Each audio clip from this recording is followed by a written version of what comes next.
Bueno, hoy vamos a ver función diferenciable, ¿sí? Y para eso vamos a recordar un poquito qué era la diferencial, ¿sí? La diferencial salía del concepto del límite simple, cuando x tendía a x0 eh, de una función, cualquiera y igual a f de x, esto era igual a un límite.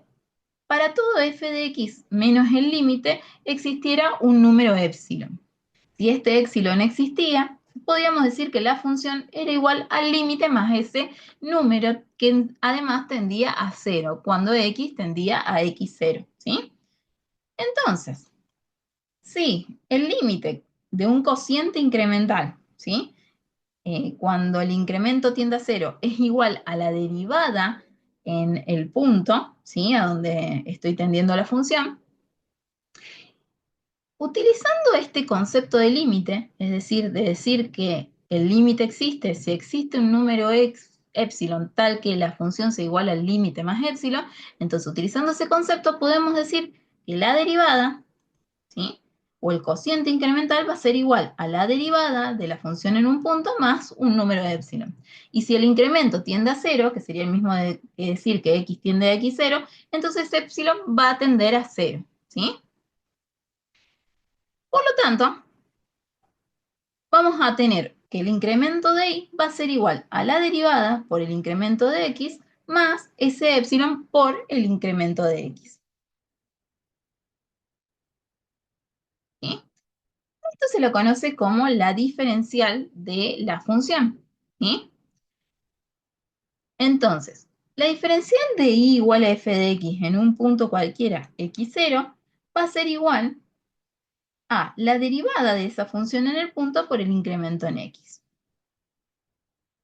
Escrito de forma como si fuera una función, la función diferencial va a ser igual a la derivada por el incremento en x. ¿Cuánto vale el incremento de x? Bueno, vamos a suponer, si nosotros tenemos que nuestra función y es igual a x al cuadrado y yo quiero aplicar este diferencial, entonces tendría que decir que la derivada de x al cuadrado, ¿sí?, es igual a la diferencial de y. Si nosotros obtenemos la derivada, perdón, el diferencial de x al cuadrado, ¿sí?, va a ser igual a la derivada de x al cuadrado por el incremento en x. Pero si nuestra función es igual a y igual a x, ¿sí?, la diferencial de y va a ser igual a la diferencial de x. Y la diferencial de x debería ser la derivada de x por el incremento en x. Por lo tanto, podemos decir que la diferencial de x es igual al incremento de x. De esta manera, podemos decir entonces que el diferencial de y es igual a la derivada con respecto de y, perdón, la derivada con respecto de x por el diferencial de x. Gráficamente, fíjense, cuando yo provoco un incremento en mi variable x, ¿sí?, o sea, yo provoco este incremento, mi función, ¿sí?, o sea, si yo parto de este punto, mi función se incrementa este valor, ¿sí? Eso es el incremento en y. La diferencial de y está dada por la recta que forma la pendiente, ¿sí?, en el punto x0, o sea, este valor. Es decir, no es lo mismo el incremento de y que la diferencial de y.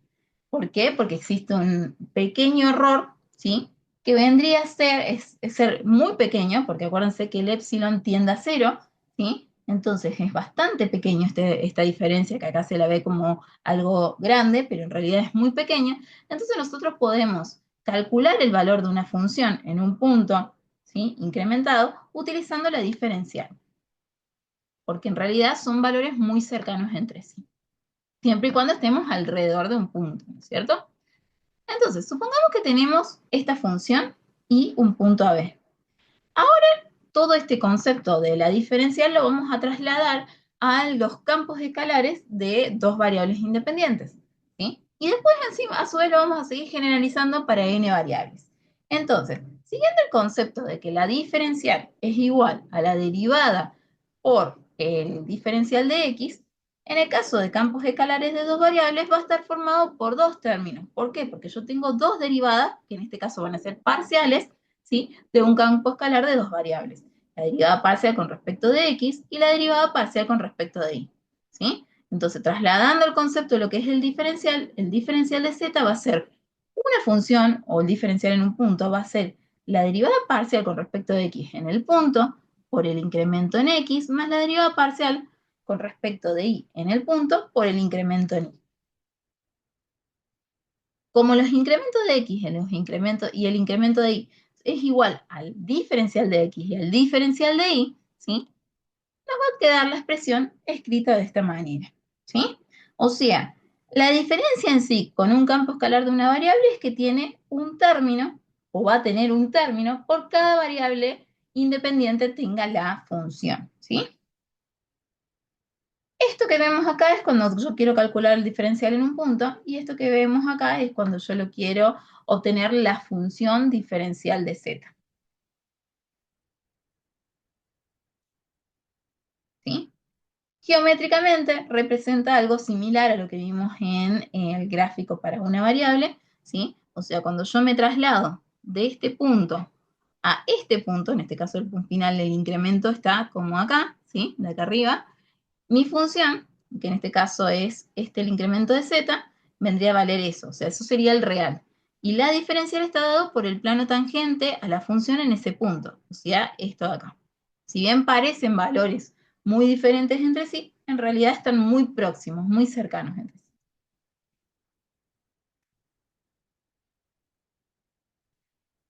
Veamos una aplicación de este tema, ¿sí? Y es justamente obtener un valor por aproximación de z, ¿sí?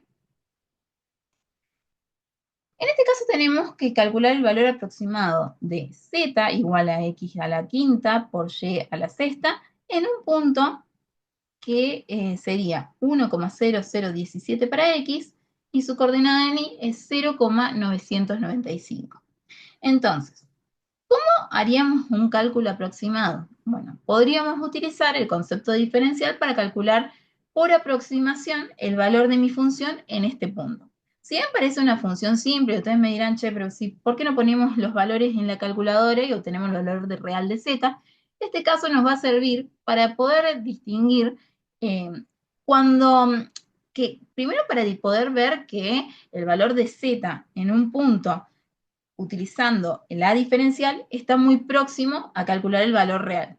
Pero nosotros podemos trasladar este concepto a funciones mucho más complejas, a lo mejor que tienen arcos tangentes, que tienen funciones exponenciales dentro de z, ¿sí? Y son muy difíciles de trabajar. Entonces la idea es obtener una función más simple con la diferencial y trabajar directamente con esa función. Bueno, como nosotros lo vamos a hacer por aproximación, lo primero que tengo que ver es qué punto voy a utilizar. Este punto, 1,0017, la coordenada en x, ¿a qué valor se aproxima? A uno. A A 1, 1. ¿sí? Entonces nosotros vamos a calcular la diferencial utilizando que x es igual a 1. ¿Y este valor? A 1. A También. 1, ¿sí? Entonces, lo que sí tengo que entender para cuando vayamos llegando al final es cuánto le falta o cuánto le sobra a este valor y cuánto le falta y cuánto le sobra a este valor. En este caso, a este valor le va a sobrar, le falta, ¿sí? Perdón, le falta un 0,017. Y en este caso, al valor de i, le está faltando un 0,05, ¿sí? Para que ustedes, le está sobrando, perdón, un 0,05 para llegar al valor de 1. Entonces, nosotros vamos a aproximar a 1, 1, ¿sí? Entonces,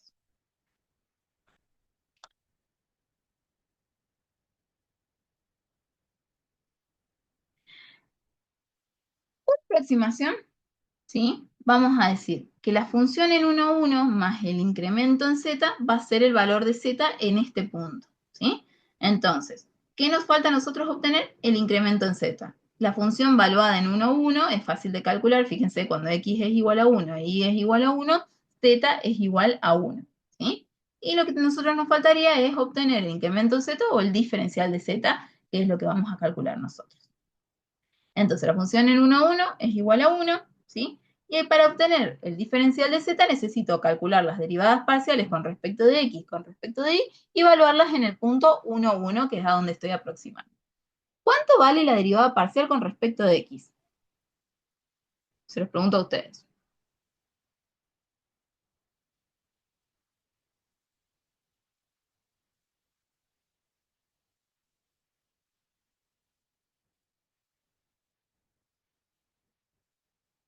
A ver, ¿quién me responde? ¿Cuál era? 5x a la cuarta multiplicado y a la sexta.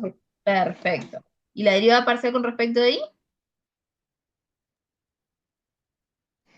6y a la quinta multiplicado x a la quinta. Perfecto, ¿sí? Entonces, ahí tenemos las dos derivadas parciales, las evaluamos en el punto 1, 1, o directamente ya reemplazamos en la fórmula y después evaluamos, ¿sí? Fíjense que cuando yo evalúo en el punto, en este caso yo lo que hice fue reemplazar las dos funciones derivadas parciales, ¿sí? En la ecuación del diferencial, ¿sí?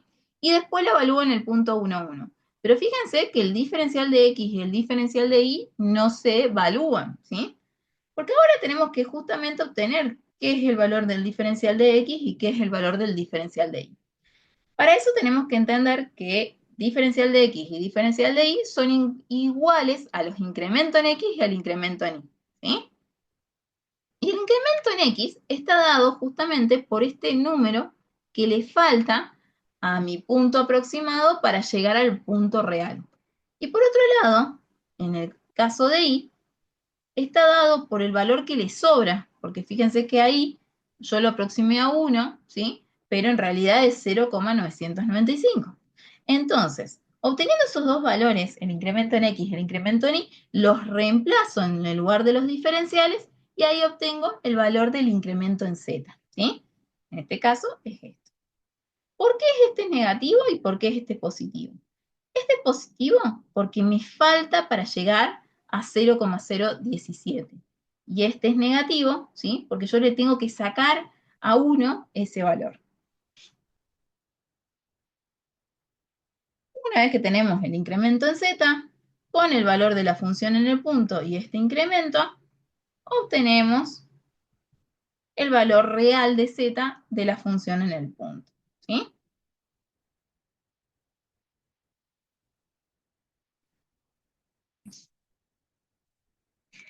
Entonces, otra de las aplicaciones de este tema es que este tema está asociado justamente al cálculo del error de una medición, que puede ser cualquier tipo de medición, puede ser desde un calibre, una regla, ¿sí?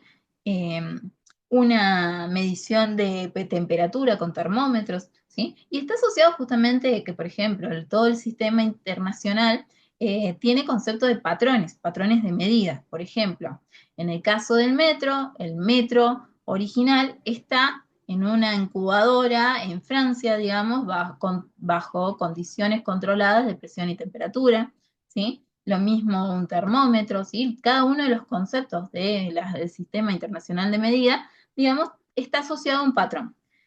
Todas las demás cosas que se utilizan para medir, ¿sí? Por ejemplo, distancia, son reproducciones de ese patrón. Y a medida que yo voy moviendo esas reproducciones, van variando en pequeños valores sus resultados, ¿sí? Entonces hay como una cierta diferencia entre medir con una regla o con un calibre una cierta distancia a medirlo con el patrón original, ¿sí? Entonces, una de esas formas de calcular el error de una medición es utilizando el concepto del diferencial, ¿sí? Por ejemplo, en este caso, dice, el radio de la base y la altura de un cono circular recto son de 30 y 70 centímetros respectivamente. Con un error de medición de 1 milímetro en cada una de estas dos mediciones, utilice diferenciales para estimar el máximo error en el volumen calculado del cono. Entonces, primero tengo que identificar cuál es la función problema. En este caso, la función problema es el volumen.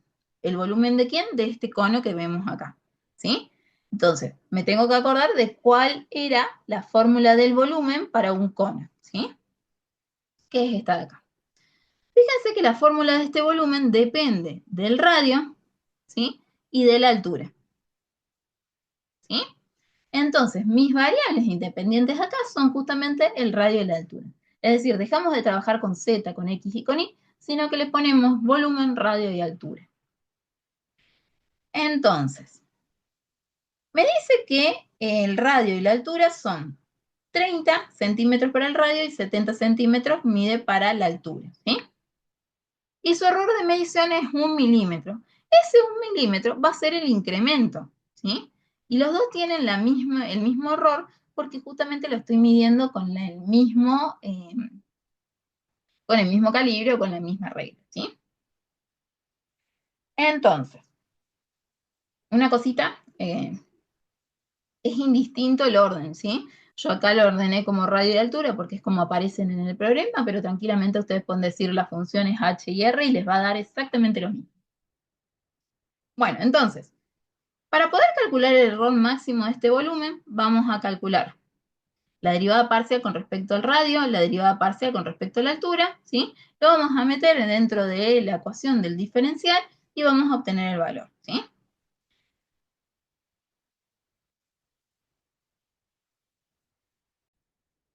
Entonces, calculamos las dos derivadas parciales. Cuidado que ahora lo que derivo es R y H, ¿sí? Entonces, cuando derivo con respecto de R, H va a ser constante. Cuando derivo con respecto de H, R va a ser constante. Reemplazamos todo en nuestra diferencial. En este caso, fíjense que el error de medición está en valor absoluto, pero como yo quiero el máximo error del volumen, entonces los voy a considerar positivos. Digo esto porque cuando ustedes leen cualquier característica de cualquier producto de medición, les va a decir cuál es el error, pero ese error siempre está asociado al valor absoluto, ¿sí? Que siempre lo tenemos que considerar positivo o negativo. Pero en el caso de esto, yo quiero calcular el máximo error posible, por lo tanto, los voy a considerar a los dos positivos. Bueno, entonces, calculamos, ¿sí? Ponemos todos los valores en nuestra ecuación de diferencial y obtenemos el valor máximo el error máximo del volumen de esta medición. Generalizamos ahora el concepto. Lo vamos a llevar a campos escalares que tienen más de dos variables. Vamos a suponer que tenemos un campo escalar U que tiene n variables independientes. Por lo tanto, nuestro diferencial de primer orden va a estar asociado a la derivada parcial con respecto a cada una de las variables por su respectivo diferencial desde la primera variable hasta la enésima variable. Por ejemplo, supongamos que queremos calcular ahora también el error máximo estimado para el volumen, pero de esta caja que no tiene tapa, ¿sí? O sea, que no tiene techo, ¿sí? Las dimensiones de una caja rectangular sin tapa se miden como 30, 20 y 50 centímetros. El margen de error en la medición se encuentra alrededor de los 2 milímetros. Estimar el máximo error posible del volumen de la caja, ¿sí? No lo dije para el ejercicio anterior, pero cuando yo coloco todos los valores en el diferencial, sí o sí tiene que haber acá un pasaje de unidades. O llevo todo a centímetro o llevo todo a milímetro. Bueno. En este ejercicio ustedes pueden llamar a las variables como quieren. Vamos a decir que esto es X, esto es Y y esto es Z, pero ustedes realmente lo pueden llamar como quieren, van a dar exactamente lo mismo, ¿sí? Entonces, los voy a dejar a ustedes trabajar con este ejercicio. Pausa un ratito la grabación para que ustedes trabajen.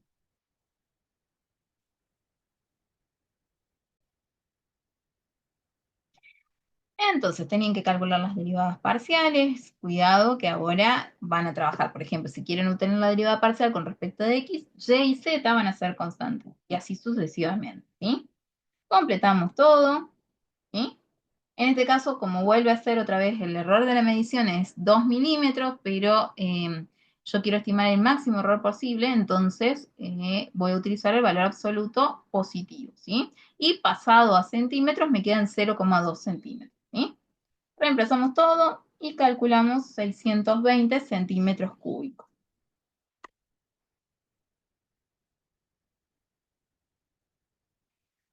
un extra que se le puede agregar a este ejercicio es qué porcentaje del volumen total representa este error, ¿sí? Entonces, para eso tendrían que calcular el volumen total, ¿sí? Considerando 30, 20 y 50, es decir, reemplazan esos valores acá y ven cuánto representa el 620. Bueno, seguimos. Entonces, vimos una forma de aproximar a una función, el valor real de una función, con la diferencial. Y ahora vamos a ver que también podemos, en lugar de trabajar con nuestra función, nuestro campo escalar z original, en vez de trabajar con ese z, podemos aproximar nuestra función a otra que se comporte de manera similar. Uno de los ejemplos es la aproximación lineal. ¿Por qué la aproximación lineal? En el espacio de las tres dimensiones, la aproximación lineal estaría dada por la función que forma el plano, ¿sí? En este caso, va a ser un plano tangente a un punto. En ese plano tangente, alrededor de ese punto, mi función real, mi campo escalar z, y mi plano tangente van a comportarse casi de la misma manera.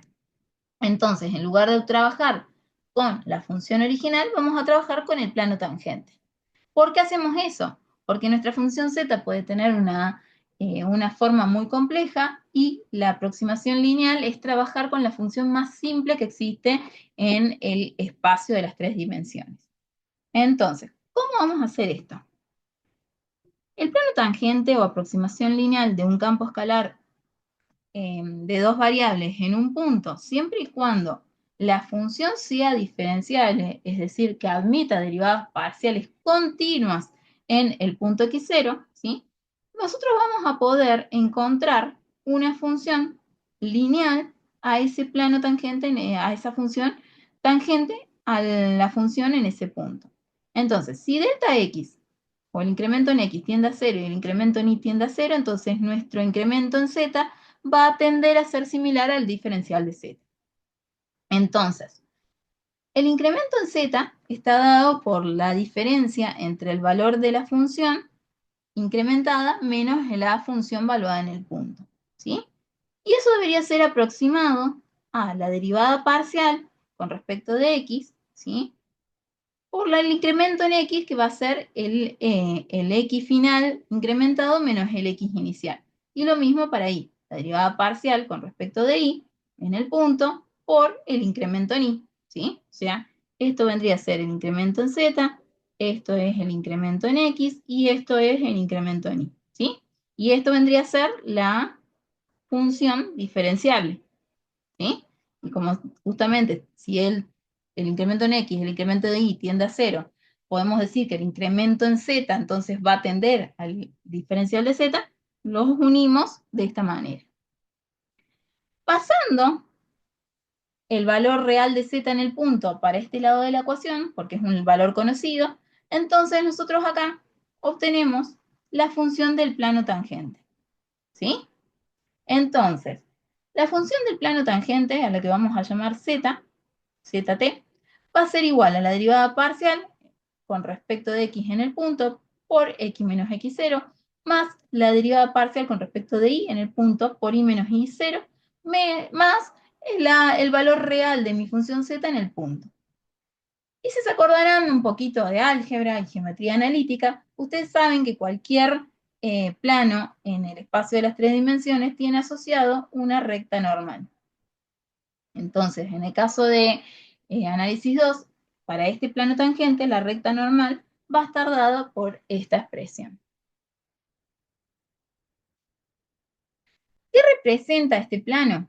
Fíjense, si mi función real es este paraboloide con ramas hacia abajo, ¿sí? El plano que yo estoy buscando es este de acá, ¿sí? Un plano que es tangente a mi función en el punto en donde lo estoy calculando. Eso significa que cerca de este punto, en valores muy cercanos a este punto, tanto la función como la función real z, como esta función del plano que yo estoy encontrando, tienden a tener los mismos valores.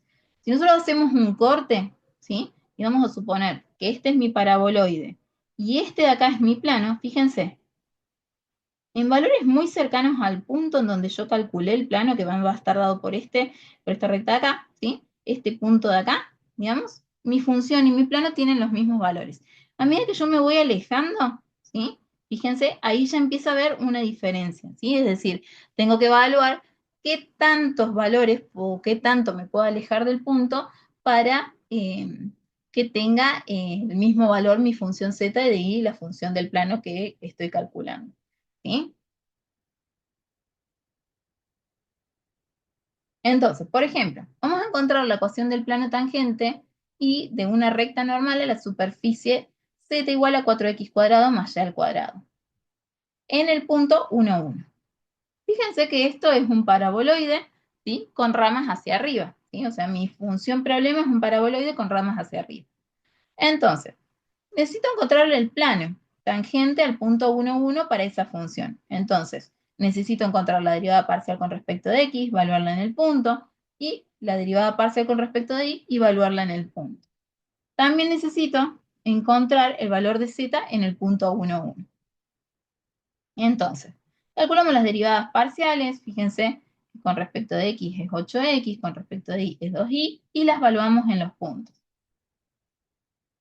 Evaluamos la función en el punto 1, 1, es decir, z en 1, 1 va a valer 4 más 1, ¿sí? O sea, 5. Reemplazamos todo y x0 va a ser igual a 1, perdón, y ahí el y0 va a ser igual a 1, ¿sí? Reemplazamos todos nuestros valores conocidos dentro de la función del plano, ¿sí? Y lo trabajamos un poquito. Vamos a aplicar distributiva, ¿sí? Y a sumar los términos independientes, y de esa manera vamos a tener la ecuación del plano más, más representativa. Una vez que hacemos eso, calculamos ahora la recta normal a este plano, porque nos lo está pidiendo el ejercicio, ¿sí? Reemplazamos todos los valores conocidos dentro de esa ecuación. Fíjense que los denominadores son las derivadas parciales, ¿sí? Y en los numeradores la única diferencia que tengo son los puntos iniciales a donde estoy calculando el plano, ¿sí? Ahora, fíjense, gráficamente, esto que hicimos fue calcular esta expresión del plano, vendría a estar dada por ese plano celestito que aparece en la gráfica. Y mi función real es el paraboloide de tono rojo. Si nosotros vemos, ¿sí? En donde está la recta, vendría a ser la recta normal al plano, ¿sí? Una recta perpendicular al plano que obtuve. Si nosotros y el punto, fíjense, no sé si se ve ahí, pero vendría a ser el punto es 1, 1, 5 para z, ¿sí? Ese es el punto donde yo calculé este plano.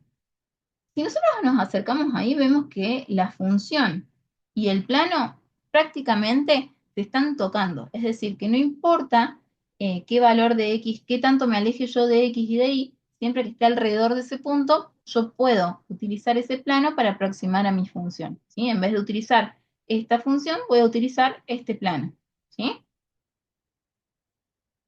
Obviamente, a medida que me alejo, ¿sí? En algún punto, acá no se ve mucho, pero fíjense que acá abajo se puede ver que ya se empieza a separar el plano de la función paraboloide, entonces eso significa que ya en esa zona ya no se puede utilizar la aproximación. Necesitaría calcular el plano en este punto de acá, ¿sí?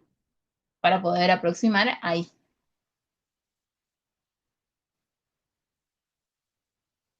Bueno, ahora van a trabajar ustedes. Ahora van a encontrar la ecuación del plano tangente y de la recta, ¿sí?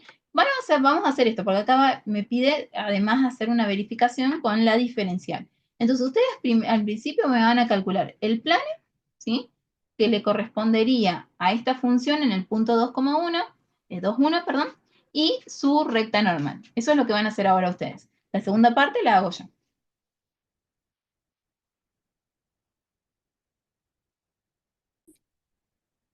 Entonces, ustedes tendrían que haber utilizado la ecuación del plano, reemplazar los valores de las derivadas parciales con respecto a x y a y en el punto y obtener la función en el punto y obtener el plano y la recta normal, ¿sí? Porque nos pide el ejercicio.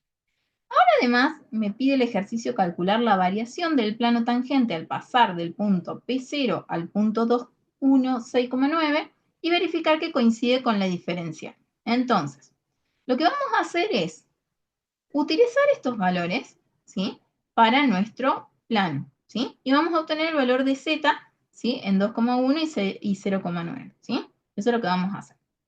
Y después vamos a calcular el diferencial, ¿sí? Como hicimos al principio de la clase, lo vamos a aproximar, en este caso el punto 2, 1, ¿sí? 2 para x y 1 para y, y vamos a ver cuánto nos da el valor de la función, ¿sí? En 2,1 y 0,9. Entonces, por un lado tenemos el plano. Evaluamos nuestro plano en 2,1 y 0,9. Fíjense que para esto sí utilizo los valores reales, ¿sí? Obtengo el valor para esos valores que me da, fíjense que z en ese punto me da igual a 5. Eso utilizando el plano.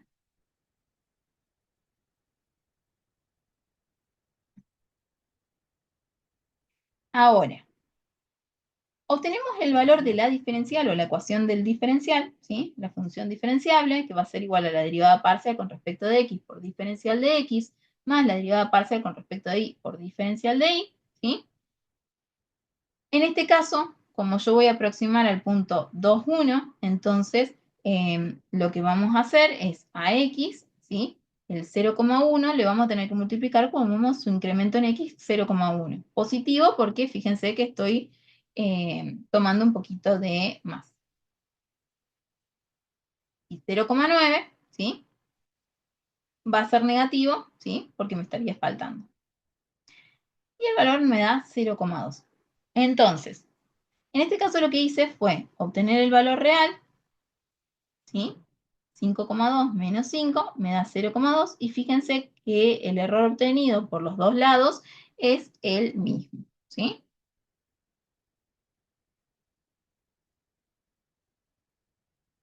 Bueno, para terminar la clase de hoy vamos a ver que no solamente hace falta saber el concepto del diferencial para el que está formado con las derivadas parciales de primer orden, sino que también podemos tener un diferencial de segundo orden formado por las derivadas parciales de segundo orden, y uno de tercer orden formado por las derivadas parciales de tercer orden, y uno de orden n, ¿sí?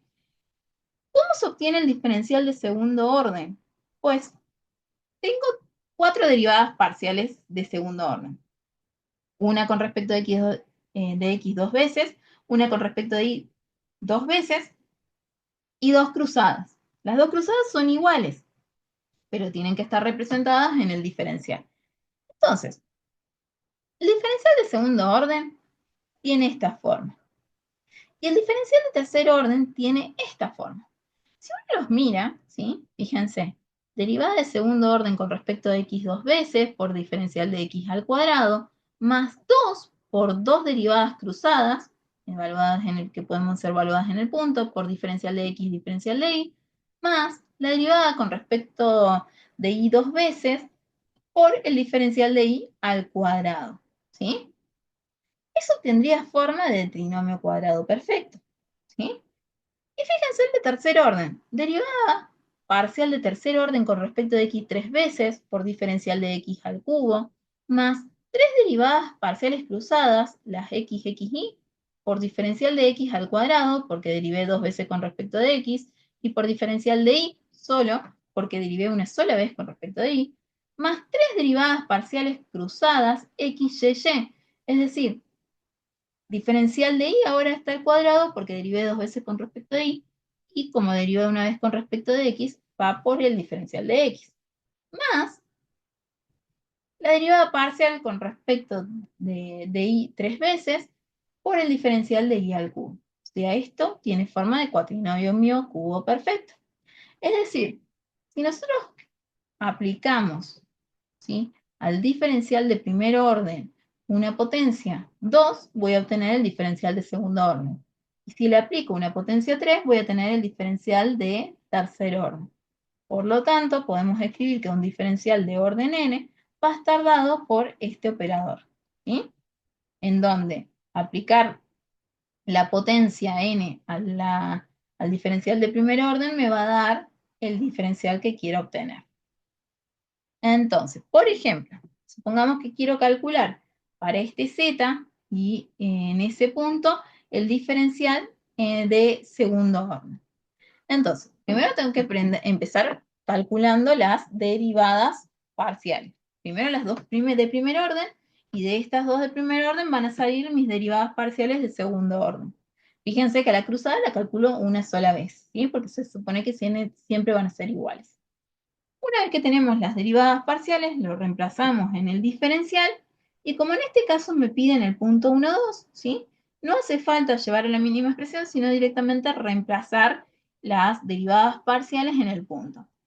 Esto lo puedo hacer, puedo yo acá directamente reemplazar en el punto, ¿sí? A las tres derivadas, y directamente cuando voy a armar el diferencial ya las llevo reemplazadas en el punto, ¿sí? Eso es como a ustedes les quede más cómodo. Reemplazamos todo en el punto y ahí obtenemos la diferencial de segundo orden para esta función en el punto 1, 2. Y tengan cuidado porque es muy común que me quieran ahí reemplazar el diferencial de x y el diferencial de y por los valores del punto. No. En el caso de obtener la función diferenciable en un punto, tengo que dejarlos expresados como diferencial de x y diferencial de y. Bueno, eso es todo por hoy, por la clase de hoy. ¿Alguna duda hasta acá?